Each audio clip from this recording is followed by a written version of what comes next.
നമസ്കാരം, ഞാൻ Arya Surendran. Chemmanur international jewellers Kaumudi ഹെഡ്ലൈൻസിലേക്ക് സ്വാഗതം. Presented by Baba's English. പുറത്തുവിട്ടതിന് പുറത്ത്. അഴിമതിക്കാരെ ഒഴിവാക്കി കോഴ വിവരം ചോർത്തിയ നേതാക്കൾക്കെതിരെ നടപടി സ്വീകരിച്ച ബിജെപിയിൽ ഭിന്നത ശക്തം. അച്ചടക്ക നടപടികളുടെ ഭാഗമായി സംഘടനാ ചുമതലകളിൽ നിന്ന് പുറത്തായത് സെക്രട്ടറി വി രാജേഷും യുവമോർച്ച ജനറൽ സെക്രട്ടറി പ്രഫുൽ കൃഷ്ണനും. കടുത്ത നടപടി കേന്ദ്ര നേതൃത്വത്തിന്റെ നിർദ്ദേശപ്രകാരമെന്ന വിശദീകരണം. രാജേഷിനെതിരായ നടപടി ദേശീയ നേതൃത്വത്തെ വരെ വെട്ടിലാക്കിയ മെഡിക്കൽ കോഴ അഴിമതിയിൽ പാർട്ടി അന്വേഷണ റിപ്പോർട്ട് ചോർത്തിയ കുറ്റത്തിന്. ദേശീയ കൌൺസിലുമായി ബന്ധപ്പെട്ട് വ്യാജ രസീത് അച്ചടിച്ച് പിരിവ് നടത്തിയ നാണക്കേട് പുറത്തുവിട്ടതിന് പ്രഫുൽ കൃഷ്ണയ്ക്കും പാർട്ടി ശിക്ഷ. രണ്ടു നേതാക്കളെയും നേരിട്ട് വിളിച്ചു വരുത്തി അച്ചടക്ക നടപടി കാര്യം അറിയിച്ചത് സംസ്ഥാന അധ്യക്ഷൻ കുമ്മനം രാജശേഖരൻ. നടപടിയിൽ പാർട്ടിയുടെ ഔദ്യോഗിക പ്രഖ്യാപനം ഇല്ലാത്തതിനാൽ പ്രതികരണത്തിന് മുതിരാതെ നേതാക്കൾ. അഴിമതി മൂടിവെക്കാത്തതിന് സ്വീകരിച്ച നടപടിയിൽ പാർട്ടിയിൽ കടുത്ത ഭിന്നതയെന്ന് റിപ്പോർട്ട്. ജാമ്യം തേടി വീണ്ടും.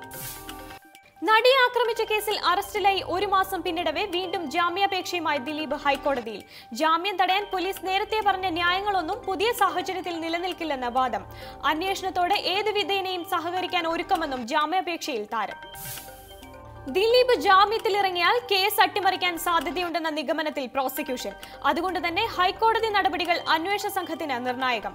താരത്തിന് ജാമ്യം ലഭിച്ചാലും ഇല്ലെങ്കിലും ഈ മാസം തന്നെ കുറ്റപത്രം സമർപ്പിക്കാൻ നടപടികൾ പുരോഗമിക്കുന്നതായും അന്വേഷണ സംഘം. ആദ്യ അഭിഭാഷകനെ മാറ്റിയുള്ള ദിലീപിന്റെ പുതിയ ജാമ്യാപേക്ഷ നടിയെ ആക്രമിച്ച കേസിൽ റിമാൻഡ് തടവുകാരനായി ആലുവ സബ് ജയിലിൽ ഇന്ന് ഒരു മാസം തികയവേ. ജയിലിന് പുറത്തിറങ്ങാനുള്ള ആദ്യ 2 ശ്രമങ്ങൾ വിവിധ കോടതികൾ തള്ളിയത് പ്രോസിക്യൂഷൻ വാദങ്ങൾ ശരിവെച്ച്. ചോദ്യം ചെയ്യലിന് അപ്പുണ്ണി ഹാജരായതും പ്രധാന തൊണ്ടി മുതൽ നശിപ്പിച്ചെന്ന അഭിഭാഷകന്റെ മൊഴിയും പ്രതിഭാഗം ഉന്നയിക്കും. അതിരപ്പിള്ളിയിൽ ആരംഭം. അതിരപ്പിള്ളി പദ്ധതിയുമായി മുന്നോട്ടെന്ന സർക്കാർ പ്രഖ്യാപനത്തിന് പിന്നാലെ ജലവൈദ്യുത പദ്ധതിയുടെ പ്രാഥമിക നിർമ്മാണ പ്രവർത്തനങ്ങൾ തുടങ്ങിയതായി KSEB. പദ്ധതിയുടെ പാരിസ്ഥിതിക അനുമതി കാലാവധി അവസാനിച്ച ജൂലൈ 18 മുൻപ് തന്നെ നിർമ്മാണ പ്രവർത്തനം ആരംഭിച്ചതായി കേന്ദ്ര വനം പരിസ്ഥിതി മന്ത്രാലയത്തിന് വൈദ്യുതി വകുപ്പിന്റെ ഔദ്യോഗിക സന്ദേശം. അതിരപ്പിള്ളിയിൽ തുടക്കമിട്ടത് അണക്കെട്ടിന്റെ അനുബന്ധ നിർമ്മാണ പ്രവർത്തനങ്ങൾ. പദ്ധതി പ്രദേശത്ത് ട്രാൻസ്ഫോമർ സ്ഥാപിച്ചു. ദിവസങ്ങൾക്ക് മുൻപ് തന്നെ ഇതിൽ വൈദ്യുതി കണക്ഷൻ നൽകിയതായും ഔദ്യോഗിക സന്ദേശത്തിൽ വൈദ്യുതി വകുപ്പ്. വനം വകുപ്പിനുള്ള നഷ്ടപരിഹാരമായി 5 കോടി രൂപ മുൻകൂർ കെട്ടിവെച്ചെന്നും സൂചന. പദ്ധതിയുമായി ബന്ധപ്പെട്ട പ്രാരംഭ നടപടികൾ തുടങ്ങിയതായി വൈദ്യുതി മന്ത്രി M മണി നിയമസഭയെ അറിയിച്ചത് ഇന്നലെ. വനേതര പ്രവർത്തനങ്ങൾക്ക് വനഭൂമി ഉപയോഗിക്കാനുള്ള നടപടി പൂർത്തീകരിച്ചെന്നും മന്ത്രി. അതേസമയം അതിരപ്പള്ളി ഉപേക്ഷിച്ച പദ്ധതിയെന്ന് ചാലക്കുടി പുഴ സംരക്ഷണ സമിതി.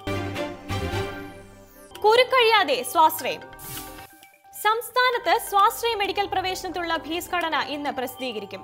എൻട്രൻസ് കമ്മീഷണറുടെ നടപടി പ്രവേശനത്തിന് വിവിധ കോളേജുകളിലെ ഫീസ് ഘടന ഇന്ന് തന്നെ അറിയിക്കണമെന്ന ഹൈക്കോടതി ഉത്തരവിന് പിന്നാലെ സർക്കാരുമായി കരാർ ഒപ്പിട്ട 3 കോളേജുകൾ ഒഴികെ മറ്റെല്ലായിടത്തും 5 ലക്ഷം ഏകീകൃത ഫീസിൽ മുന്നോട്ടു പോകാമെന്ന നിർദ്ദേശം.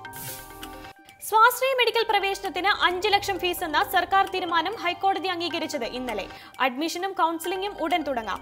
പഴയ ഫീസ് തുടരുമെന്ന കരാർ ഇനി ഉണ്ടാകരുതെന്നും നിർദ്ദേശം. ഇതോടെ MBBSന് 85% സീറ്റുകളിൽ 5 ലക്ഷവും NRI കോട്ടയിൽ 20 ലക്ഷം രൂപയുമായിരിക്കും ഫീസ് ഘടന.